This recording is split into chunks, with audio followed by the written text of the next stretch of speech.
It wouldn't be a Rangers game without a first team player picking up an injury. Welcome back to Fog Football. And there's also a bit of news about Glen, Kamara, former Rangers man, on the verge of a £10 million move to France, which is going to land Rangers a bit of money. But later on, we'll get to that as Nico Raskin in Rangers' defeat in the Netherlands picked up an injury, twisted knee. It was a bad tackle, and it was a pretty bad day at the office for Rangers. Yeah, you know what? There was some bright sparks out there, Connor Mann and Liam Kelly among others, but for the most part the Chuckle brothers at the back, Connor Goldson, Ben Davies, costing Rangers the first goal. It was an absolute mess, to be honest, man. You just need to play to the whistle. Connor Goldson is the king of not playing to the whistle. He doesn't know what a whistle is.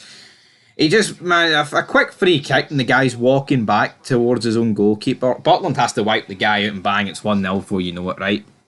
And then the second goal, absolutely awful for Jack Butland. But Connor Goldson all game was just doing this whole, well, I mean, I say whole game, he's done it for the past 6 years where he just doesn't play. He doesn't play to the whistle. He stops, and Rangers have done this quite a lot.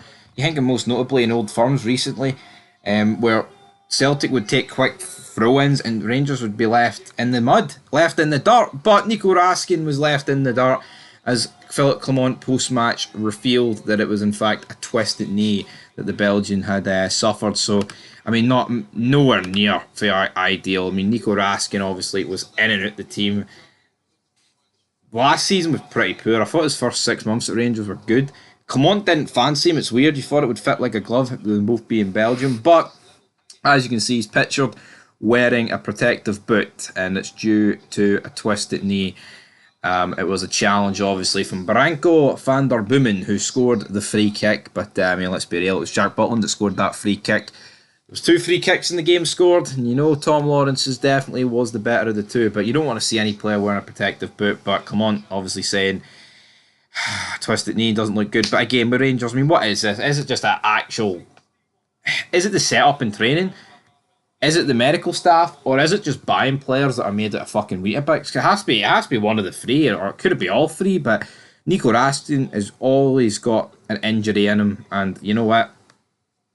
I'd be open to sell the guy, which may sound extreme, but he is so injury prone, and you know, it is what it is. Hopefully he comes back for this, but we've no idea what the timeline is. I mean, first game in the pre-season, like, yeah, I get it, right? We played Stand at Low Edge a couple of days ago, but this is like the first proper pre-season game, like not behind closed doors, and it's an absolute mess. But talking about mess, but also kind of good at the same time, Rangers will receive 860,000 from the deal, which will see Glen Kamara move to Rennes after a year at Leeds United. So 10 million euros is the fee, and it just sums up Rangers, man, where they've got this player who they've actually let it go on a free, and now he's going for, I mean, big bucks. I think 10 million euros is big bucks. I mean, that's a decent amount of money that Rangers shouldn't really be turning down. Which, of course, Kamara, a couple of seasons ago, was, you know, rumoured to go to Nice, but then the deal fell through.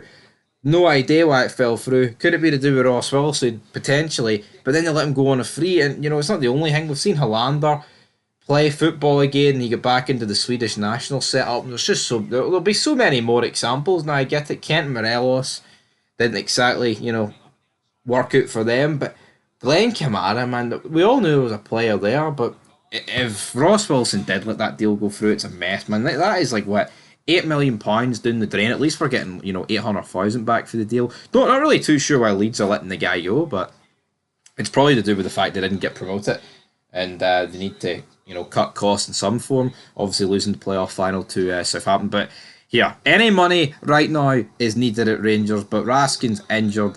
And I tell you what, prime Glen Kamara, I wish he was back at the club, but he's not. Obviously, you know, the last year he kind of down tools and didn't get his move to Nice. I don't like players that down tools, but here, you have to admire Glen Kamara and what he once was. That goal against Leipzig will live long in the memory. But Nico Raskin, a twisted knee injury in football, I mean, obviously we won't really know more until there's scans and all involved, but a twisted knee injury in football, let's quickly see here. I mean, you're looking at a couple of months, and the fact that it involves a ligament with the ACL, you could be looking you could be looking at worse than that, man. And that would, you pretty much would need another replacement in there, wouldn't you? And anyway, enough about Rangers. I mean, I haven't even talked about it, but Connor Goldson, I think Connor Goldson actually having the captain's armband is a slap in the face of every Rangers fan, man. Anyway, we'll be back with more news. Rangers, some good, some bad today, but anyway, I mean, if they cut the mistakes out, they'll beat Ajax 1-0, but you have to cut the mistakes out first before we can factor it in. So anyway, till next time. Peace.